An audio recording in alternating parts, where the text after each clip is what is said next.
Hello friends, इस part में आपका स्वागत है। इस पार्ट में हम एक बढ़िया सा और टॉपिक पढ़ रहे हैं। ये भी आपका इम्पोर्टेंट टॉपिक अपने आप में। इसमें प्रिकॉशंस के बारे में पढ़ने यानी सावधानियां पढ़ने वाले हैं। क्या पढ़ने वाले हैं? सावधानियां पढ़ने वाले हैं। यानी हमें किन बातों का ध्यान रखना होता है जब हम क्या कैलकुलेट कर रहे हो, वैल्यू एडेड यानी वैल्यू एडेड मेथड के अंदर कुछ कर रहे हो, तो हमें किन बातों पे ध्यान रखना है, कौन कौन सी चीज उसमें आती है, कौन कौन सी चीज नहीं आती है, कुछ ध्यान रखना होता है वैल्यू एडेड पे। ऐसे ही एक्सपेंडिचर मेथड पे भी हमें कुछ चीज ध्यान रखनी होती है। और सेम यही इनकम मेथड के केस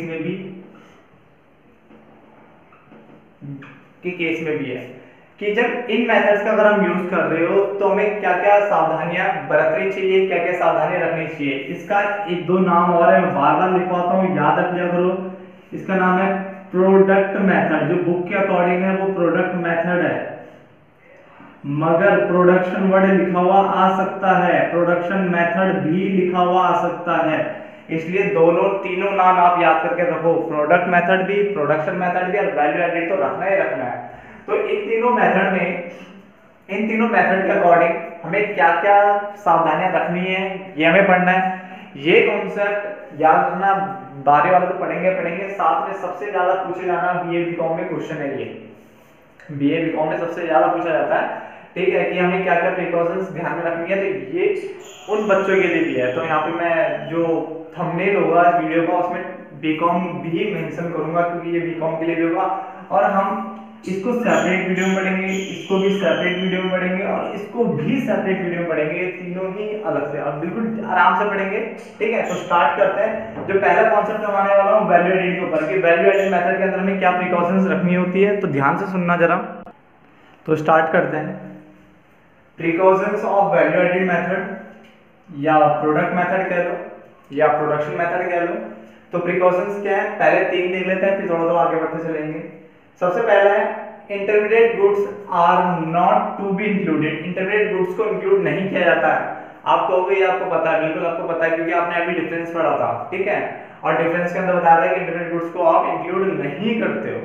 सेम यहाँ पे भी है कि वैल्यू एडेड के अंदर भी, वैल्यू एडेड मेथड में भी इंटरमीडिएट गुड्स को आप इंक्लूड नहीं करते हो, ठीक है।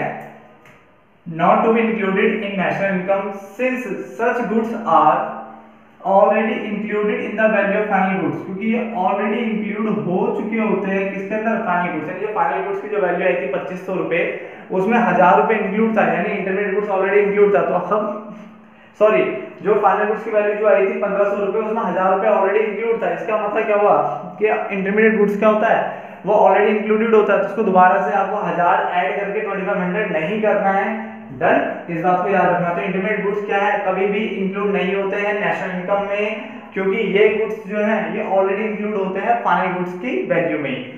इफ दे इंक्लूड अगेन, अगर आपने इसको दोबारा इंक्लूड कर दिया और आंसर को 2500 बना लिया, तो समझ लेना it will lead to double counting. ये डबल काउंटिंग को बढ़ावा देगा, जो कि गलत है। बात समझ आ गया।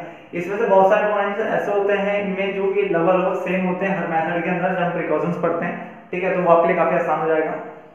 दूसरा पॉइंट पढ़ते हैं। पहला पॉइंट आसान था, sale and purchase of second hand goods. यहाँ पे वर्ड ध्यान देना, सिर्फ सेकंड हैंड गुड्स की बात कर रहा है। Sale and purchase of second hand goods is not included. इसको इंक्लूड नहीं करते हैं, इसने बोला sale and purchase of second hand goods, ठीक है। हमने इसको भी इंक्लूड नहीं किया था। अब इसकी बात है कि आपको जो भी सेकंड हैंड गुड्स होंगे उनके आपको सेल परचेज को इंक्लूड नहीं करना है। आप एक चीज याद रखना, इस कॉन्सेप्ट पे और तरह से ध्यान रखना कि चाहे गुड्स हो चाहे कुछ भी हो, इवन मकान, पुराना मकान भी अगर बिकता है ना, तो उसको भी इंक्लूड नहीं किया जाता। मगर जब बिकता है तो बीच में दलाल होते हैं, नहीं ब्रोकर्स होते हैं, तो ब्रोकर्स का जो कमीशन होता है उसको जरूर इंक्लूड करते हैं, क्योंकि वो हर बार उस एक्टिविटी के लिए नया पार्ट हो जाता है। सर्विसेज की बात आ जाती है वहां पे। डन। तो हमेशा याद रखना, जब भी कोई पुरानी चीज बिकती है तो वो आपका इंक्लूड नहीं होगा। क्यों इंक्लूड नहीं होता? क्योंकि जो वो फर्स्ट टाइम की होगी ना, या फर्स्ट टाइम जब वो प्रोड्यूस हुई होगी, तभी वो इंक्लूड हो चुकी होगी नेशनल इनकम में। तो अगर एक बार अगर नेशनल इनकम में इंक्लूड हो गई, तो बार बार नेशनल इनकम में इंक्लूड करके आपको प्रॉब्लम क्रिएट नहीं करनी है, आपको सिर्फ एक बार इंक्लूड करना होता तो वो फर्स्ट ईयर ही इंक्लूड हो गई होगी। तो इसका मतलब अगर वो मकान बार बार बिक रहा है, वो गुड्स बार बार बिकने में लगे हुए हैं प्रोड्यूस होने के बाद, तो इसका मतलब ये कि आपको उसको बार बार नहीं जोड़ना है। मगर हाँ, जो बीच में ब्रोकर्स बैठे हैं उनका जो कमीशन है उसको आप हमेशा जोड़ते चले जाओगे। तो यहाँ पे यह है sale and purchase of second hand goods is not included as they were included in the year in which they were produce, जिसमें वो प्रोड्यूस हुए होंगे उस दिन वो जुड़ गए होंगे। अब आपको बार बार इसको जोड़ने की जरूरत नहीं है। And do not add to current flow of goods and services, आप इसको करंट में आपको नहीं जोड़ना। नहीं, इस टाइम जब आप दोबारा से इसको कर रहे हो, रीसेल कर रहे हो या परचेज समथिंग जो भी हो रहा है, तो आपको दोबारा इसको जोड़ने की जरूरत नहीं है, क्योंकि सेकंड हैंड गुड्स को नहीं जोड़ा जाता। हमेशा याद रखना, पूछ लेगा। इसलिए commission earn on sale and purchase, but जो इसके ऊपर कमीशन अर्न होगी, इसके ऊपर जो कमीशन अर्न होगी इसके ऊपर सेकंड हैंड गुड्स के सेल और परचेज पे, उसे आप इंक्लूड करोगे। Because commission is a reward for their services rendered, जो उसने सर्विसेज दी है, रेंडर्ड मतलब देना, जो सर्विसेज उसने दी है उसके लिए वो क्या है, एक तरह से रिवॉर्ड है, ठीक है, बेनिफिट है, इनकम है, जो मर्जी बोलो, ठीक है। तो कमीशन अर्न आपका जरूर आएगा, यानी ब्रोकर्स का कमीशन, जो मीडिएटर्स होते हैं उनका कमीशन जरूर आएगा, मगर सेकंड हैंड गुड्स को नहीं लेते, उनका कमीशन लेते हैं। तो 3 पॉइंट वाले ध्यान देना। इंटरमीडिएट गुड्स को इंक्लूड नहीं करना है, क्योंकि अगर हमने इंक्लूड कर दिया तो डबल काउंटिंग की प्रॉब्लम क्रिएट कर देंगे वो, और क्योंकि वो ऑलरेडी इंक्लूड होते हैं फाइनल गुड्स की वैल्यू में। Cell purchase of second hand goods बिल्कुल नहीं करना, क्योंकि वो जिस ईयर वो परचेज हुई, वो प्रोड्यूस हुए होंगे, उसी ईयर वो इंक्लूड हो चुके हैं, तो बार बार इंक्लूड करने की जरूरत उनको नहीं होती है। क्या रीजन पढ़ना जरूरी है? बिल्कुल, रीजन पढ़ना कंपलसरी है। अगर पेपर में क्वेश्चन आता है तो समझ लेना आपको रीजन लिखना पड़ेगा, विदाउट रीजन, ठीक है, आपको पूरे मार्क्स मिलने वाले हैं नहीं, इसलिए आपको रीजन समझ याद रखना है। कमीशन अर्न बिल्कुल होगा, ब्रोकर्स का, मीडिएटर का कमीशन जो सेकंड हैंड गुड्स को बेचने खरीदने पे आ रहा है वो बिल्कुल होगा, ठीक है, क्योंकि वो उनके लिए क्या होता है, कमीशन रिवॉर्ड होता है, क्योंकि उन्होंने जो सर्विसेज दी है उसका वो बेनिफिट है। डन। अगले पॉइंट्स पे चलते हैं, अगले 3 पॉइंट की ओर बढ़ते हैं। हमने 3 पॉइंट पढ़ लिए, आपको इस पॉइंट से भी, इस पर्पस से भी इसको देखना है कि क्या इनको नेशनल इनकम या डोमेस्टिक इनकम में इंक्लूड करते हैं नहीं करते, किनको, सभी पॉइंट्स को, ठीक है। हर एक मेथड की प्रिकॉशंस को आपको इस नजर से ही पढ़ना है कि वो नेशनल इनकम में इंक्लूड होगा या डोमेस्टिक इनकम में इंक्लूड होगा या नहीं होगा। 3 पॉइंट ऑलरेडी हम समझ चुके हैं ढंग से। अब चौथे पॉइंट की बात करते हैं, लिखा production of goods for self consumption, ठीक है। इसको आप इंप्यूटेड भी बोल सकते हो, यहाँ पे भी, यहाँ पे भी इंप्यूटेड, और उसको जो यहाँ पर लिखा हुआ है इंप्यूटेड। तो production of goods for self consumption, यानी सेल्फ कंजम्पशन के लिए आपने गुड्स प्रोड्यूस किया, will be included in the national income, उसको नेशनल इनकम में इंक्लूड किया जाएगा। बात समझना, ठीक है। अगर आपने गुड्स सेल्फ कंजम्पशन के लिए प्रोड्यूस किए तो उसे नेशनल इनकम में इंक्लूड करना होगा as they contribute to the current output, क्योंकि वो करंट आउटपुट यानी जो इस साल जो आउटपुट बना है उसमें वो क्या कर रहा है, कंट्रीब्यूट कर रहा है। आप समझना, अगर आप प्रोडक्शन करते हो, जैसे फार्मर्स होते हैं, फार्मर से मान लो 1000 किलो गेहूं प्रोड्यूस किया, अब जब 1000 किलो करा तो आप एक बार वो 1000 का 1000 मार्केट में बेचे और उसके बाद फिर अपने लिए भी खरीदे, तो इससे अच्छा है कि वो 1000 में से कुछ अपने लिए रख ले और जो रिमेनिंग जो बचा अमाउंट वो जो सोल्ड करना उसे वो मार्केट में जाकर बेच के आ जाए। तो इसका मतलब क्या हुआ, आपने जो, अगर आप 1000 का 1000 बेचते तब भी और उसके बाद अपने लिए खरीदते तो 1000 का 1000 इंक्लूड होता नेशनल इनकम में। बट आपने क्या करा, 1000 में से 400 केजी अपने लिए रखा और बाकी का 600 मार्केट में बेच दिया, तो इसका मतलब भी वही हुआ, आपको पूरा 1000 रखना चाहिए, सेल्फ कंजम्पशन वाला भी रखना चाहिए, क्योंकि अगर आप उसे अपने लिए नहीं रखते तो फिर भी आपको मार्केट से वो खरीदना पड़ता। तो उसने बोला अगर आप प्रोडक्शन करते हो गुड्स का सेल्फ कंजम्पशन के लिए, याद रखना वर्ड गुड्स है, यहाँ पे वर्ड है, क्या है, गुड्स वर्ड है यहाँ पे, ठीक है। तो अगर आप गुड्स का प्रोडक्शन कर रहे हो सेल्फ पर्पस, सेल्फ कंजम्पशन के लिए कर रहे हो, तो उसे नेशनल इनकम में इंक्लूड जरूर करना है आपको, ठीक है, as they contribute to the current output, क्योंकि करंट आउटपुट में वो भागीदारी निभाते हैं। बहुत अच्छा पॉइंट है। डन। इसे इंप्यूटेड वैल्यू भी बोलते हैं, कि अगर आप पूरा मार्केट में अगर दे भी देते तो उसके बाद भी आपको खरीदना पड़ता, तो यानी अगर आप सेल्फ कंजम्पशन के लिए भी कुछ रखते हो तो उसकी भी वैल्यू होती है। सेम ऐसे ही imputed rent on the owners occupied house, जो आपका अपना घर है, आपने वही यूज में दे रखा है, ठीक है, अपना ऑनर का अपना घर है, तो उसकी भी रेंटल वैल्यू होती है। लोग सोचते हैं कि मेरा अपना घर है, ठीक है, तो मैं रेंट थोड़ी ना दे रहा हूँ, तो उसकी वैल्यू लेने की जरूरत नहीं है, ऐसा नहीं होता है, ठीक है।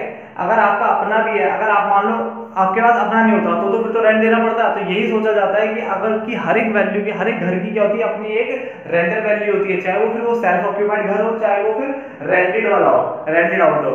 तो हमेशा ये सोच के चलना चाहिए कि जो इम्प्यूटेड रेंट और ऑनर ऑक्यूपाइड हाउस, यानी ऑनर जिसे ऑक्यूपाइड कर रखा है, is to be taken into account, उसको भी आपको लेना है। Because all houses have rental value, की हर एक हाउस की रेंटल वैल्यू होती है, चाहे वो खुद आपने ऑक्यूपाइड करा हो फिर, या फिर आपने बाहर कहीं किराए पे लिया हो। Done. The no matter these are self occupied और रेंटेड आउट, ये मैटर नहीं करता कि आपने वो खुद का ऑक्यूपाइड किया हुआ है या रेंटेड आउट हो। डन। इस बात पे भी ध्यान रखना हमेशा। तो सिर्फ इम्प्यूटेड वर्ड यानी इम्प्यूटेड है खुद का जो हो। तो यहाँ पे भी एक वर्ड बोला है कि अगर मान लो जैसे हम कहते हैं कि आपने 11th क्लास में explicit cost and implicit cost जैसा कुछ पढ़ा था, है ना। वहां पे पढ़ा था कि ऑनर्स अगर ऑनर अपने बिजनेस में खुद काम कर रहा है ना, तो अगर वो खुद को सैलरी देता है समथिंग, या खुद की प्रॉपर्टी उसमें लगा रखी है, तो उसे हम इम्प्लिसिट कॉस्ट कहते हैं। सिर्फ लगभग कॉन्सेप्ट वही है कि अगर उसने सेल्फ ऑक्यूपाइड हाउस है, सेल्फ ऑक्यूपाइड मतलब उसका अपना खुद का घर है, ठीक है, तो ऑनर ऑक्यूपाइड हाउस है, तो उसका इम्प्यूटेड रेंट जो होगा कि अगर वो कहीं बाहर अगर सच में प्रॉपर्टी कहीं पे रेंट पे लेता तो उसको कितना रेंट देना पड़ता, उसके अकॉर्डिंग वो वैल्यू निकाली जाएगी और उस वैल्यू को नेशनल इनकम में, डोमेस्टिक इनकम में इंक्लूड करना है। तो इम्प्यूटेड रेंट यानी एस्टिमेटेड बेसिस पे, किस बेसिस पे, एस्टिमेटेड है। तो imputed rent on the owner occupied house is to be taken into account, लेना है, because all houses have rental value no matter these are self occupied और rented out. तो दो पॉइंट में समझ रखना है। अगर imputed value of production of goods for self consumption, यानी सेल्फ कंजम्पशन के लिए गुड्स प्रोड्यूस किया है, तो वो भी आपको लेने हैं क्योंकि वो कंट्रीब्यूट करते हैं करंट आउटपुट में। और अगर आपने सेल्फ ऑक्यूपाइड हाउस है, वही आपने ले रखा है काम के लिए, ठीक है, तो वो भी लेना है आपको, क्योंकि हर एक हाउस की रेंटल वैल्यू होती है। ये मैटर नहीं करता कि वो सेल्फ ऑक्यूपाइड है या रेंटेड आउट। तो दो पॉइंट से क्लियर हो गए। लास्ट प्रोडक्शन ऑफ सर्विसेज, यहाँ पे सर्विसेज है, अब यहाँ पे कंफ्यूजन दूर हो जानी चाहिए, यहाँ गुड्स था या सर्विसेज था। तो अगर सर्विसेज को सेल्फ कंजम्पशन है तो आप उसे नहीं लोगे, यहाँ चेंज है कि अगर सर्विसेज होगी सेल्फ कंजम्पशन की तो आप उसे नहीं लोगे, गुड्स होगा तो लोगे, ठीक है। सर्विसेज कैसे, जैसे मान लो कि हाउस वाइफ है, ठीक है, अब जो गृहिणियां, जिनको हिंदी में गृहिणियां कहते हैं, गृहिणियां घर पे पोछा लगा रही है, खाना बना रही है, ठीक है, आपको तरह तरह की सर्विसेज प्रोवाइड कर देती है ना, ठीक है। ऐसे ही क्या नाम है, बच्चे अगर मान लो जो कि घर पे बच्चे हैं वो सुबह से पौधों में पानी डाल देते हैं या थोड़ी गार्डनिंग वार्डनिंग कर लेते हैं, ठीक है, हाउस वाइफ किचन संभाल रही है, तो ये भी सर्विसेज तो दे रहे हैं, ठीक है। तो अगर सेल्फ कंजम्पशन के लिए अगर ये सर्विसेज दे रहे हैं तो इनको आपको इंक्लूड नहीं करना है। क्यों नहीं करना, दिक्कत यही है क्योंकि it is difficult to calculate या एस्टिमेट देयर मार्केट वैल्यू, उनकी मार्केट वैल्यू निकालना बहुत मुश्किल है। कितने रुपए का पोछा लगाया है, कितने रुपए का खाना बनाया है, ठीक है, उसकी मार्केट वैल्यू को कैलकुलेट एस्टिमेट करना बहुत ज्यादा डिफिकल्ट है। तो इसलिए यहाँ पे इस पॉइंट पर राहत दी है। Production of services for self consumption, production of services for self consumption के लिए जो सर्विसेज होगी, ठीक है, उसको इंक्लूड नहीं करेंगे, such as services of housewife, kitchen, gardening etcetera, ठीक है, are not included in national income, उसको इंक्लूड नहीं करना है नेशनल इनकम में, since it is difficult to calculate and estimate their market value, क्योंकि उनकी मार्केट वैल्यू जो है कैलकुलेट करना काफी डिफिकल्ट हो जाता है। तो हमने 6 पॉइंट हमने पढ़ लिए। ऐसे ही मैं आगे दूसरे मेथड्स के भी 6-7 पॉइंट पढ़ाने वाला हूँ और तीसरे मेथड के भी 6-7 पॉइंट पढ़ाने वाला हूँ, और उसके बाद भी मैं कुछ ऐसे पॉइंट्स पढ़ाऊंगा जिसमें मैं आपको कराऊंगा कि क्या वो नेशनल इनकम या डोमेस्टिक इनकम में इंक्लूड करते हैं या नहीं करते, क्योंकि उसके ऊपर क्वेश्चन कई बार आ जाता है कि बताओ कि जो फॉलोइंग जो पॉइंट्स है क्या वो इंक्लूड होंगे या नहीं होंगे। अपने आप में इंपॉर्टेंट टॉपिक है, तो इस पर थोड़ा ध्यान देंगे, इसको आप प्लीज पढ़ के रखना ये अगले पार्ट तक, क्योंकि नेक्स्ट पार्ट में फिर हम दोबारा ऐसा कुछ पढ़ने वाले हैं, तो आपको प्लीज पता होना चाहिए सब कुछ ये। तो धन्यवाद दोस्तों, मिलते हैं नेक्स्ट पार्ट में।